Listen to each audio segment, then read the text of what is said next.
இந்த பதிவுக்குள்ள போறதுக்கு முன்னுக்கு ஒரு முக்கியமான விடயம். இப்ப நான் திரையில ஒரு படம் போடுறேன். நீங்கள் பார்க்கலாம். எத்தன நாடுகள்ல இருந்து என்னுடைய பதிவுகள பார்க்கிறார்கள்ன்னு சொல்லி. இத விடவும் நிறைய நாடுகள்ல இருந்து பார்க்கிறார்கள். எனக்கு அந்த ஸ்கிரீன்ஷாட்ல அடிக்க கொஞ்சம் சிக்கலா இருக்கு. வேற இதுல இப்படி நீட்டா போடைக்க நீங்க எல்லா நாட்டையும் பார்க்க இயலாது. கிட்டத்தட்ட 43லேருந்து 49 நாடுகள்ல இருந்து பார்க்கணும் தமிழ் உறவுகள். ஒரு காலம் எல்லாம் எனக்கு ஒரு 30 நாடுகள் அளவுல தான் ஆக்கள தெரிஞ்சிருந்தது. இப்ப பஹ்ரைன், அ பிலிப்பைன்ஸ் போன்ற நாடுகள்ல இருந்து எல்லாம் கதைக்கிறாங்க. ஆப்பிரிக்கா ஒரு சில நாடுகள்ல இருந்து கதைக்கிறோம். எந்த நிறத்த பார்த்தா உங்களுக்கு விளங்கும். நானும் கிட்டத்தட்ட அந்த மண்ணை சேர்ந்த ஆள் மாதிரி தானே. அவ்வாறு கூட சொந்தங்கள் வருகின்றன. ஆனால் நாங்கள் எங்களுக்குள்ள ஒரு ஒற்றுமையை வச்சிருக்கோணும்.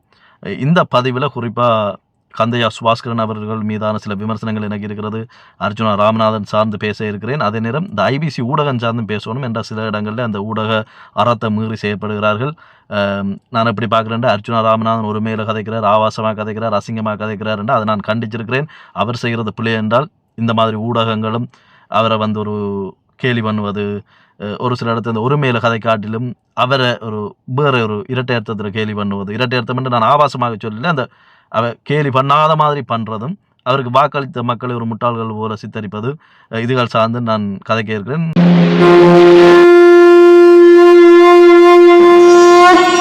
பட்டினி கிடந்து பசியால் மெலிந்து பாழ்பட நேர்ந்தாலும் எந்தன் தாயின் இனிய தமிழ் மொழியின் துயர் தாங்க மறப்பேனா.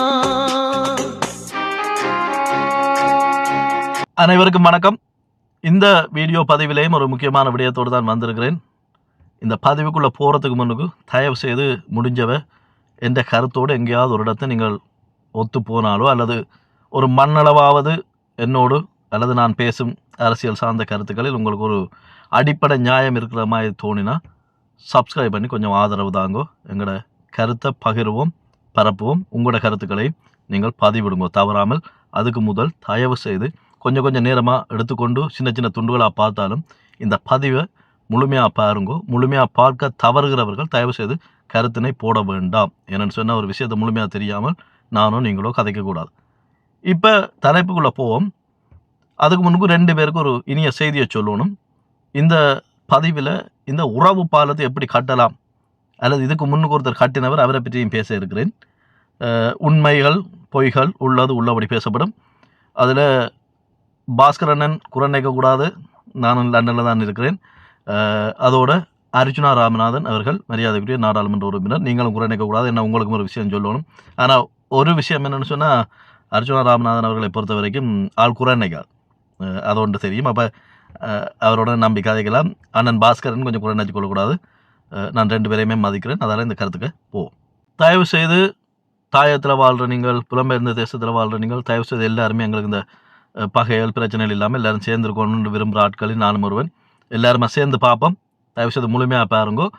இப்போ உங்களை இந்த திரையில் உங்களுக்கு ஒரு படத்தை போடுறேன். அந்த படத்தில் உள்ளது நான் தான். இப்போ கொஞ்சம் வயசாகி போயிடுது, அதில் கொஞ்சம் பார்க்குறீங்களா, கொஞ்சம் தாடிகள் இதில் நிறைச்சி போச்சு. இப்போ 38 வயசாக போயிடுது. 37 மரளி மாதம் வந்தால் 38.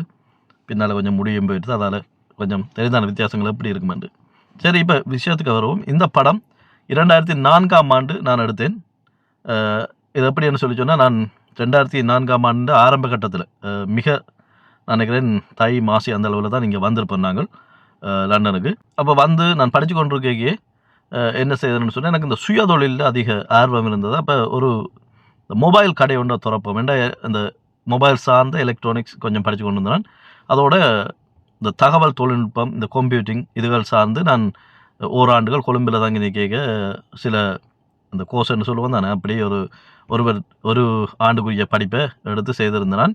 அதில் அதிக ஆர்வமும் இருந்தது. அப்போ இங்கே வந்து இன்னும் கொஞ்சம் மேலதிக பயிற்சிகளையும் எடுத்து சின்ன ஒரு 6 மாத கோர்ஸையும் முடித்து கல்வியை கற்றதுக்கு பிறகு இந்த சாஃப்ட்வேர் அப்கிரேட், சாஃப்ட்வேர் இன்ஸ்டலேஷன், கம்ப்யூட்டரை திருத்துறது, ஃபோனை திருத்துறது, அந்த நேரம் லண்டனில் இருந்த ஆட்களுக்கு தெரியும். இந்த 3G என்று சொல்லி ஐஃபோன் ஆப்பிளின் முதல் ஃபோன் 3G என்று வரிசையில் நின்று பெற்றுக்கொண்ட வேலை நானும் ஒரு ஆள்.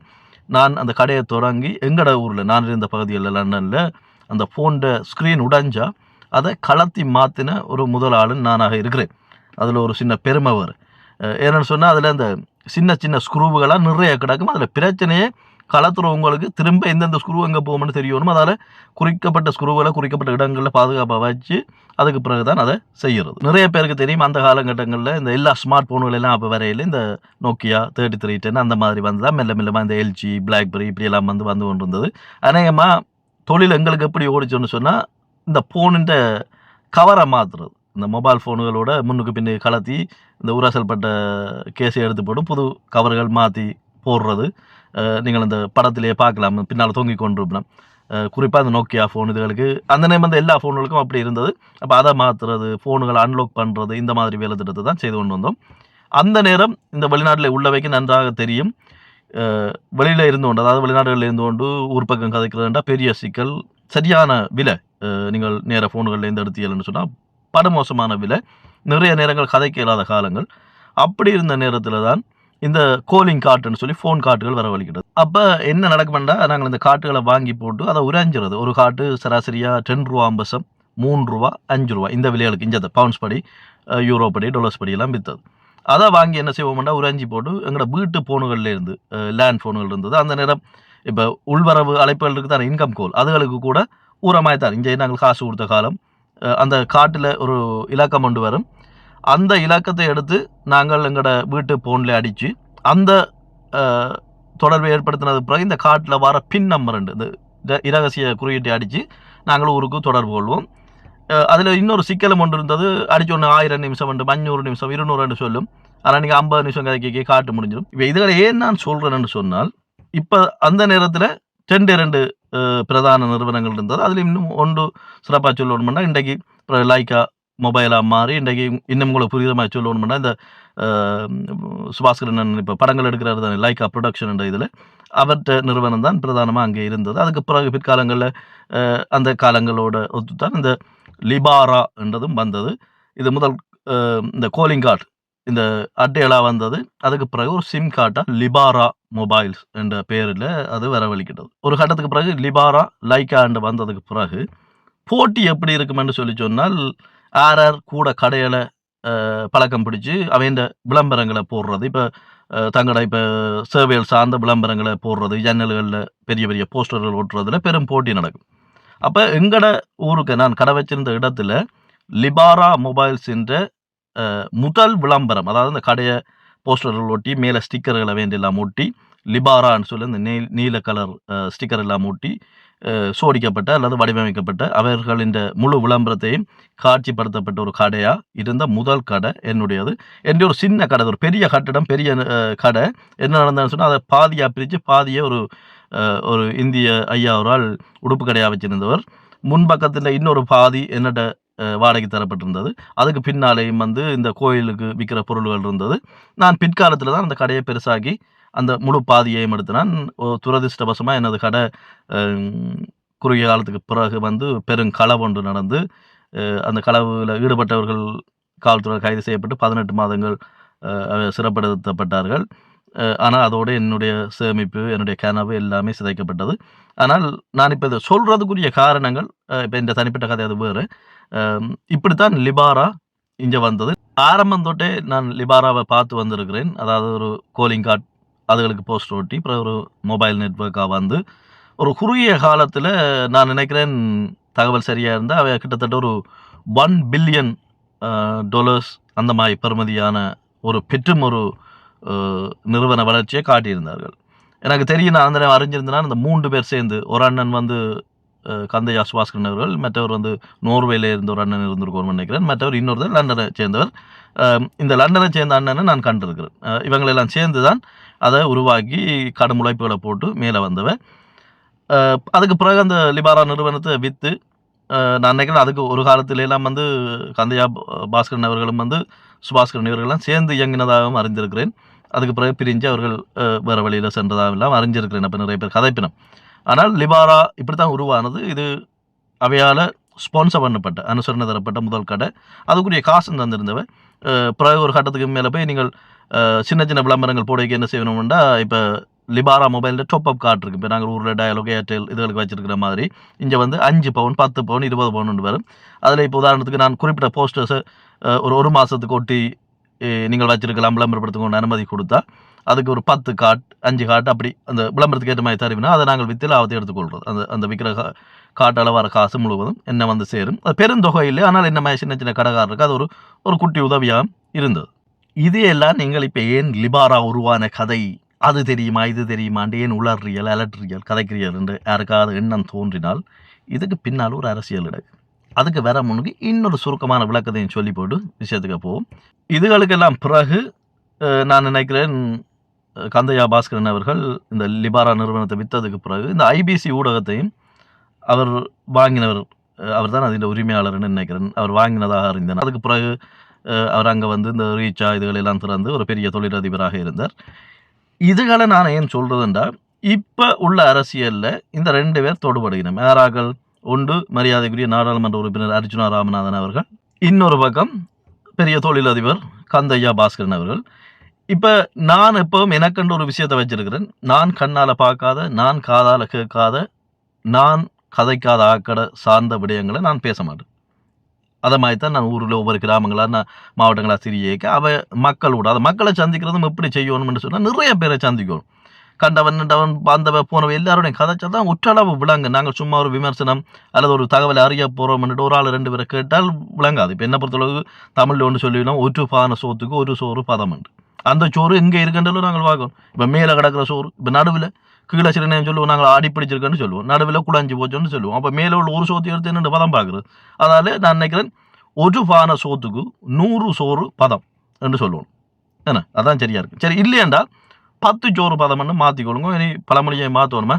அப்போ இப்படி போனது. இப்போ நான் ஏன் இதை கதைக்கிறேன் என்றால் எங்களோட அரசியலோட இவர் தொடர்பு படுகிறேன். ஒரே ஒரு விடயத்தை நான் சொல்கிறேன். நான் மரியாதைக்குரிய நாடாளுமன்ற உறுப்பினர் அர்ஜுனா ராமநாதன் சொம்பில்லை, முதல் அதையும் சொல்லணும். 2வது கந்தையா பாஸ்கரன் அவர்களை நான் நேராக பார்த்தது கிடையாது, பேசினது கிடையாது. அர்ஜுனா ராமநாதனை பொறுத்த வரைக்கும் சாவகச்சேரி வைத்தியசாலை பிரச்சனையில் நேர நின்று நான் ஒரு சில போராட்ட நாட்களில் கலந்து கொண்டிருக்கிறேன். அண்டையிலேருந்து அவரை கவனித்து கொண்டு வரேன். நான் இது வரைக்கும் நான் நேராக பேசினது கிடையாது. கந்தையா பாஸ்கரன் அவர்களையும் வந்து நான் நேர சந்தித்தது கிடையாது.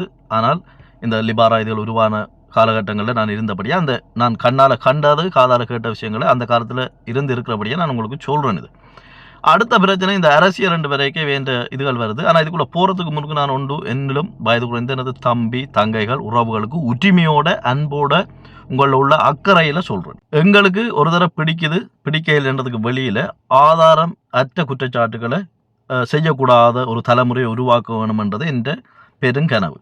இப்போ உதாரணத்துக்கு கொண்டு சொல்கிறேன். நிறைய பேர் என்ன தொடர்பு கொண்டு கதைப்பினா, தம்பி உங்களுக்கு அர்ஜுனாவை பற்றி என்ன தெரியுமென்று நீங்கள் அவர் சார்ந்த அரசியலை கதைக்கிறீங்கள், அவர் ஒரு ஆளோ அவர் பிள்ளையானாலும் ஆதரவு கொடுக்காதையும் கொண்டு இப்படி என்னோட குரல் பதிவுகளை அனுப்பி சண்டை பிடிக்கிறவன் கன பேர். தங்கட வாக்குவாதமாக வைக்கிறது, இவற்றை நடவுடன் பாவனைகள், ஆபாசமான கதைகள், ஆக்களை மதிக்கிறையில், ஒரு காலம் போன் எடுத்தா கதைப்பார், இப்போ கதைக்கிறையில், வெளிநாடுகள்லேருந்து வழக்குக்கு காசுன்னு சொல்லி வாங்குறாரு, அப்படி இப்படின்னு சொல்லி 1000 சொல்லுவேன். நான் சில இடங்களில் சில விஷயங்களை ஒத்துக்கொள்கிறேன். அப்படி இந்த மரியாதை சார்ந்த விஷயங்கள், அநாகரிகமான பேச்சுக்கள், இதுகள் எல்லாம் நான் வெளிப்படையாக ஐயஞ்சுவாங்க. நான் அவற்றை ஊழியரோ ஆதரவாளனோ அல்லது அவற்றை கட்சியின் உறுப்பினரோ இல்லை. ஆனால் நீங்கள் சொல்கிற விஷயங்கள் உண்மை இருக்கும் பட்சத்தில் அதை ஏற்றுக்கொள்கிறேன். இந்த தளத்திலே நிறைய தடவைகள் மிக கடுமையாக விமர்சித்து இருக்கிறேன். ஆனால் அவையிட்ட நான் திருப்பி கேட்குறது, இந்த 2009க்கு பிறகு வாங்கும் இந்த 17 ஆண்டுகால அரசியலில் எத்தனை நாடாளுமன்ற உறுப்பினர்கள், பாராளுமன்றம்னா எப்படி இருக்கும், முதலாவது அதுக்குள்ள என்னென்ன கட்டமைப்புகள் இருக்குது, அங்கே உள்ள சட்டத்திட்டங்கள் என்ன, மாணவர்கள் அதுக்குள்ளே போகலாமோ, இப்படியான எந்த ஒரு அடிப்படை விழிப்புணர்ச்சி சார்ந்த பாராளுமன்றங்கள் சார்ந்த சட்டங்கள் சார்ந்த விடயங்களை கதைக்கல. 2வது பாராளுமன்றத்துக்கு உள்ளே நடக்கிற அந்த நேரலைகளை பார்க்குறதுக்கு தூண்டவும் இல்லை. இந்த மாவட்ட சபை கூட்டங்கள் எப்படி இருக்கும் அது சார்ந்த விஷயங்கள் வெளியில் வாரதில்லை. இப்படி பெரும் பிரச்சனைகள் இருந்தது. அதை உடைச்ச ஒரே ஒரு ஆளும் அர்ஜுனா ராமநாதன் தான். அந்த இடத்தை அவருக்கு எனது நன்றிகளும் வாழ்த்துக்களும் பாராட்டுகளும்.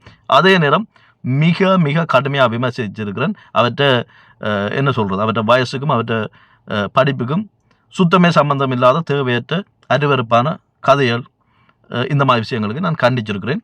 போராட்ட காலத்தில் இந்த ஆஸ்பத்திரி இந்த ஊழல் சம்பவங்களில் அவருக்கு ஆதரவு அளித்து அந்த போராட்டங்கள்லேயும் ஒரு சில நாட்களில் கலந்து கொண்ட ஆளாக அந்த உரிமையில் அவரை மிக கடுமையாக கண்டிச்சிருக்கிறேன். அதுக்கு அவற்றை தொண்டர்கள் வந்து என்ன தகாத முறையில் கிழிச்ச சம்பவங்களும் இருக்கிறது. பேசி திட்டி எல்லாம் செய்தினோம். எனக்கு அதை பற்றி கவலை கிடையாது. உள்ளதை உள்ளபடி கதைக்கிறது இவ்வளவுதான். அதே நேரம் நாளைக்கு அர்ஜுனா ராமநாதன் நல்ல நல்ல திட்டங்களை செய்தால் கூட பாராட்ட போகிறேன். இப்போ ஒரு சில இடங்களில் விமர்சிக்கணும். இந்த ட்ரெயின் விடுவேன் என்று சொன்னார், கிளிநொச்சியிலேருந்து யாழ்ப்பாணம் அப்படி இப்படி விடணும், இது ஒரு 10 ஆண்டு கனவுன்னு சொல்லிட்டு அதை வச்சு கேலி பண்ணி கருத்துக்கள் போடுற ஆக்கள் இருக்கணும். ஒரு சில இணக்கிய குரல் பதிவில் போடுறீர்கள். ஒன்றை நான் உங்களுக்கு சொல்கிறேன், இதுக்கும் அப்படி நீங்கள் சொம்பன்னு தான் சொல்ல போறீர்கள், கவலை கிடையாது எனக்கு. நீண்ட கால கனவோட ஒருதன் வந்தால் விடுங்கோ வேற கனவை, அந்த கனவை கதைக்கட்டும், கனவை சொல்லட்டும். இதுகள் சாத்தியப்படக்கூடியது.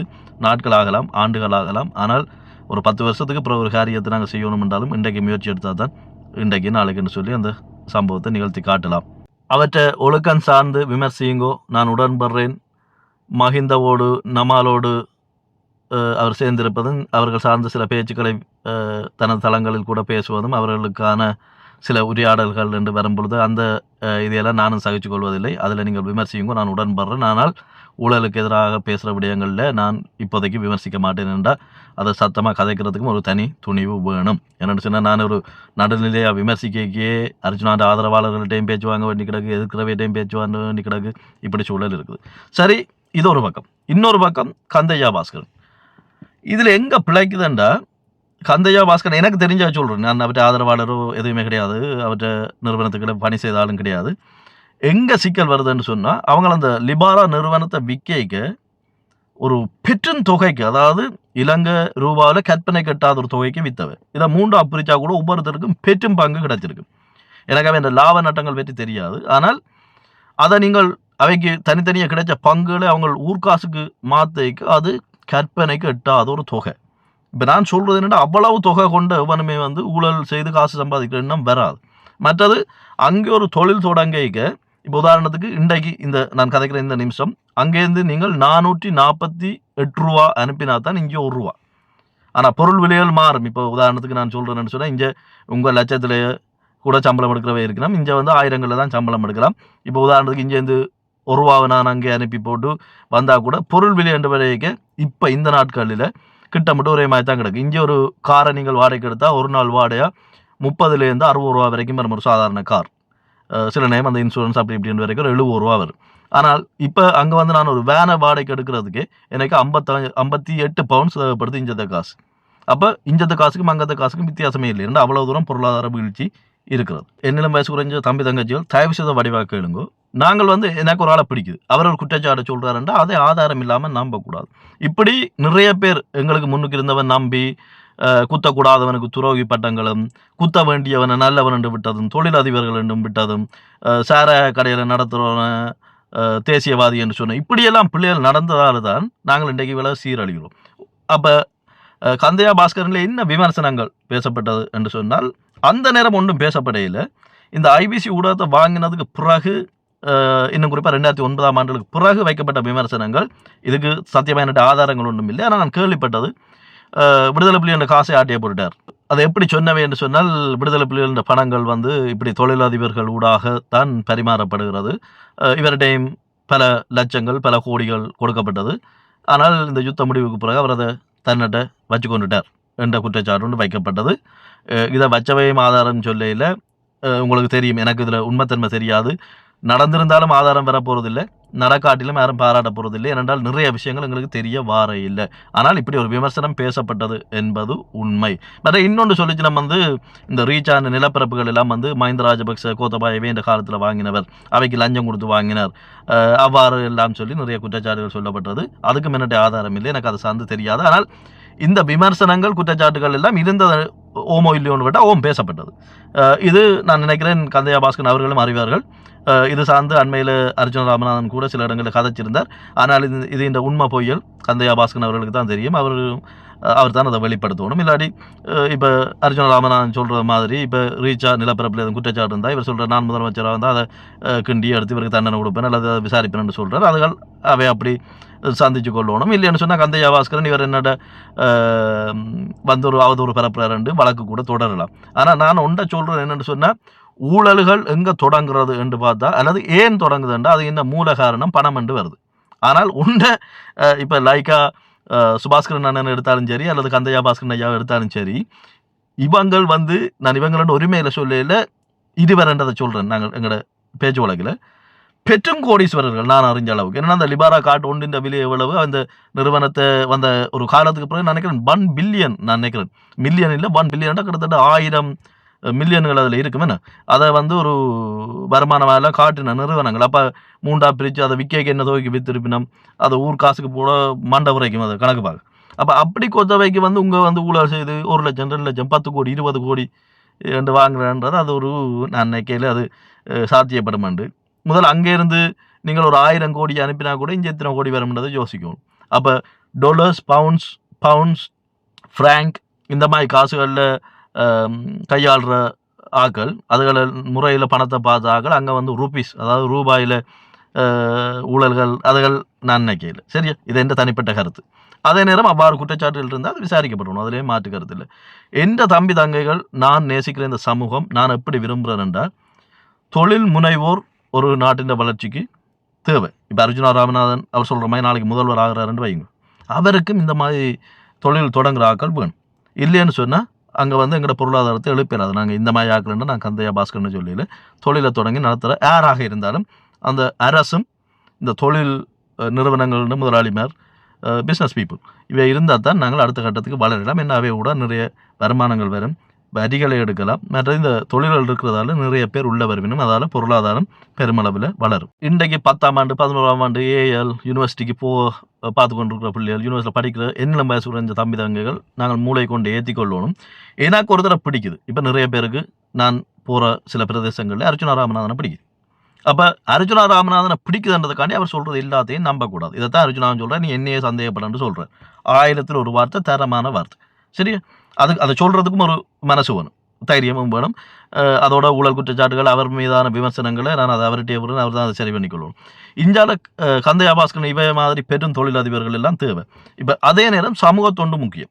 சரியா, இப்போ இந்த ஐபிசி ஊடகத்தில் வந்து இவர் உறவு பாலம் ஒன்று நடத்தி, அதாவது கந்தையா பாஸ்கரன் என்ற ஆளை வந்து இங்கே வந்து அநேகமான தமிழர்களுக்கு தெரியும், லிபாரா நிறுவனத்தின் உரிமையாளர் என்று தெரியும். ஆனால் இந்த உறவு பாலம் என்றது தான் அவற்றை முகத்தை மூல முடுக்கு கிராமங்களுக்கு எல்லாம் கொண்டே சேர்த்தது. அதுலேயும் ஒரு சில விமர்சனம் சொல்லிக்கிறோம், எனக்கு அது உண்மை திரும்ப தெரியாது. ஆனால் ஒன்றை சொல்கிறேன், தொழில்கள் எங்களுக்கு தேவை. நாங்கள் ஆதாரம் இல்லாமல் குற்றச்சாட்டுகளை வைக்கக்கூடாது. இப்போ ஒருவேளை அர்ஜுனா ராமநாதன் இப்போ குற்றச்சாட்டு ஒன்று வச்சால் கந்தையா பாஸ்கரனில், அவர் என்ன செய்யணும்னா ஆதாரங்களை காட்டி நிரூபிக்கணும், சட்டபூர்வமான நடவடிக்கைகள் எடுக்கணும். அல்லது இவர் அவருக்கு நேர மான நஷ்ட வழக்கு அந்த மாதிரி வழக்குகள் போட்டு ஆளையால் சரி பண்ணி யார் நிரபராதி யார் சொல்வது உண்மை பொய் என்பதை வெளிப்படுத்தணும். ஆனால் அவைகளை பின்தொடர்ற நாங்கள் அவைக்கான ஆதரவு நிலையோ இல்லை எதிர்ப்பு நிலையோ வரும் பட்சத்தில் கூட ஆதாரமற்ற குற்றச்சாட்டுகளை நாங்களும் சேர்ந்து ஆமோதிக்கக்கூடாது. இப்போ உதாரணத்துக்கு எனக்கு ஒரு தலைவரை பிடிக்குது, அந்த தலைவர் சொல்லிட்டாருன்னா அது எல்லாமே தாரக மந்திரம் அதுதான் உண்மை என்று எடுத்துக்கொண்டு கதைக்கக்கூடாது. சுய சிந்தனை இருக்கணும். சுயமாக விமர்சிக்கிற, சுய விமர்சனம் செய்யாத நபரும் சுயமாக சிந்திக்காமல் ஒழுக்கமில்லாத சமூகமும் வரலாற்றை படைச்சதா எங்கேயும் வரலாறுகளில் பதிவாக இல்லை. மற்றது இன்னொன்று, அண்ணன் கந்தையா பாஸ்கரனுக்கு ஒரு அன்பான வேண்டுகோள். நானும் ஐபிசி ஊடகத்தை தவறாமல் பார்ப்பதுண்டு. குறிப்பாக நிராஜ் டேவிட் அண்ணனோட உண்மையின் தரிசனம், அந்த ஒரு குரல் ஒன்று வரும், அந்த அவற்றை குரலுக்கு நிகர் அதுதான். அப்படி நிகழ்ச்சியின் ஒரு தீவிர ரசிகன். அதில் உள்ள தகவல்களை எடுத்துக்கொள்வேன். சில இடங்களில் அந்த தகவல்கள் கூட என்ன தேட தூண்டும். நான் என்னோட யாரையும் நம்புகிறேன். சரி, ஆனால் கந்தையா பாஸ்கரன் என்ற கவனத்துக்கு கொண்டு வரணும். இந்த ஐபிசி ஊடகம், ஐபிசி தமிழன் ஒன்று இருக்குது, ஐபிசி நியூஸ் ஒன்று இருக்குது, ஐபிசி டிவி ஒன்று இருக்குது. சிலதுல எல்லாம் எத்தனையோ மில்லியன் சப்ஸ்கிரைபர்ஸ் எல்லாம் இருக்கணும். ஆனால் ஒரு சில இடத்துல அண்ணன் தயவுசெய்து காதில் எடுத்துக்கொள்ளுங்க, இந்த வீடியோ உங்களுக்கு கண்டிப்பாக வந்து சேரும். அந்த தனிநபர் தாக்குதல்கள் நிறைய இடங்களில் காணப்படுகிறது. மற்றது வந்து இப்போ அர்ஜுனா ராமநாதன் கதைக்கிறது பிழையண்டு நானே கண்டிச்சிருக்கிறேன் பல முறை. அது ஒரு சில இடங்களில் அவரும் தன்னை பெரிய மனசை காட்டி அதை திருத்திக் கொள்றதெல்லாம் பதிவுகள் போட்டிருந்தார். இந்த தளத்துக்கு வந்து வீடியோவை ஒரு லைக் பண்ணி ஒரு சிவத்தை இதயத்தை கூட போட்டிருந்தார். அதெல்லாம் உண்மைக்கு பெரிய விஷயமாக தான் நான் பார்க்குறேன். அதே நேரம் இந்த ஊடகங்களிலும் இப்போ அர்ஜுனா போன்றவர்களை கேலி கிண்டல்கள் செய்கிற ஒரு பிரச்சனையும் நடக்குது. இதையும் வெளிப்படையாக சொல்லுவோம். இப்போ நான் சொல்கிற விளக்கம் என்னன்னு சொன்னால், அர்ஜுனா ராமநாதன் உரிமையில் பேசினாலோ ஆபாசமாக பேசினாலோ அதை நான் கண்டிச்சிருக்கிறேன். அந்த உரிமையில் அந்த சமநிலையில் தான் சொல்கிறேன். மிக மிக காட்டமாக கண்டிச்சிருக்கிறேன். ஆனால் நாகரிகமான வார்த்தைகள் ஊடாக நான் நீ நான் அவனே இவனே என்று கதைச்சி நான் பழக்கப்படாத ஒரு ஆள். நான் அப்படி ஒரு காலமும் செய்ய போகிறதில்லை. கண்டிச்சிருக்கிறேன். அது தவறென்றால் அர்ஜுனா ராமநாதனையும் இந்த ஊடகங்களில் குறிப்பாக ஐபிசி இந்த சில நிகழ்ச்சிகளில் மிக கேலி பண்ணுறது. அதாவது இந்த நிகழ்ச்சியை தொகுத்து வழங்குறவே அதாவது என்ன செய்யணும்னு சொன்னால் இப்போ அவன் இவன் என்ற உரிமையில் பேசாடி கூட அவள் பண்ணுற கேலி என்னன்னு சொல்லி வரும். இப்போ ஒரு சில இடத்த சொல்லிவிடும், இப்போ அவருக்கு வாக்களித்து தெரிவு செய்த அந்த மக்கள் தான் வந்து உண்மைக்கு அதை நினச்சி வெட்கப்படணுமென்றெல்லாம் அதை சொல்கிற தொனிகள் சில இடத்த ஒரு கேலி பண்ணுற குணங்கள் எல்லாம் இருக்கும். என்னை பொறுத்தளவுக்கு நீங்கள் அப்படி கேலி பண்ணுறார்கள் என்னோட இருக்கா சாவக செய்திக்கு வாங்கும். நான் உங்களுக்கு ஒன்றை சொல்கிறேன். இப்போ யாழ்ப்பாண தேர்தல் முறை உங்களுக்கு தெரியும். அதாவது சரி இங்கே இப்போ 5 பாராளுமன்ற உறுப்பினர்கள் உதாரணத்துக்கு யாழ்ப்பாணத்துக்கு தெரிவாக போயினோம்னா 5 பேரை எண்ணிக்கை விட்டு வாக்களிக்கிறது. முதலாவது வாக்கு இப்போ ஒருத்தருக்கு 50,000 40,000 30,000 இந்த ஒழுங்கில் 5 பேர் தெரிவு செய்யப்படுவினும். ஒரு வேட்பாளர் இல்லை. அப்படி இருக்கீங்க நீங்கள் யாரை ராக்கினாலும் யாழ்ப்பாணத்துக்கு இன்றைக்கும் அவர் பாராளுமன்ற உறுப்பினராக வர விரும்பி ஒரு மறு தேர்தல் நடந்தால் அவர் உறுதியாக வெல்லுவார். எத்தனை வாக்குன்னு தெரியாது. ஆனால் அதே நேரம் இப்போ 2 சரியான நபர்களை மட்டும் வச்சு இந்த 2 ஒருத்தர் வெல்லுவார்ன்னு சொன்னால் அப்பவும் வாய்ப்பு இருக்கும். ஆனால் அது எவ்வளவுன்னு சொல்லி எனக்கு சொல்ல கஷ்டம். ஆனால் இப்போ உள்ள தேர்தல் முறையில் அவர் நிச்சயமாக வந்து பாராளுமன்றத்துக்கு போவார். அப்போ அப்படிக்கு ஒரு ஆதரவு உள்ள ஒரு ஆளை வந்து வாக்களித்தவைகளை வந்து ஒரு முட்டாள்கள் மாதிரியோ ஒரு கேலி செய்வது வந்து பொருத்தமில்லாதது. இதை நீங்கள் கவனத்தில் எடுத்து இந்த ஊடக தர்மத்தை பேணும்படி ஒரு சிலருக்கு நீங்கள் ஆலோசனை கொடுக்கணும் என்றால் அது இந்த உரிமையாளர் நீங்கள் என்பதையும் நான் நன்கு அறிவேன். அதே நேரம் அங்கே பணியாற்றி சில பேரெல்லாம் மிக ஆக்கப்பூர்வமான படைப்புகளை தருகிறார்கள். அவர்களுக்கு எனது அன்பு பாராட்டுகளையும் நானும் தெரிவிக்கிறேன். நீங்களும் என்னோடாக தெரிவித்துக் கொள்ளலாம்.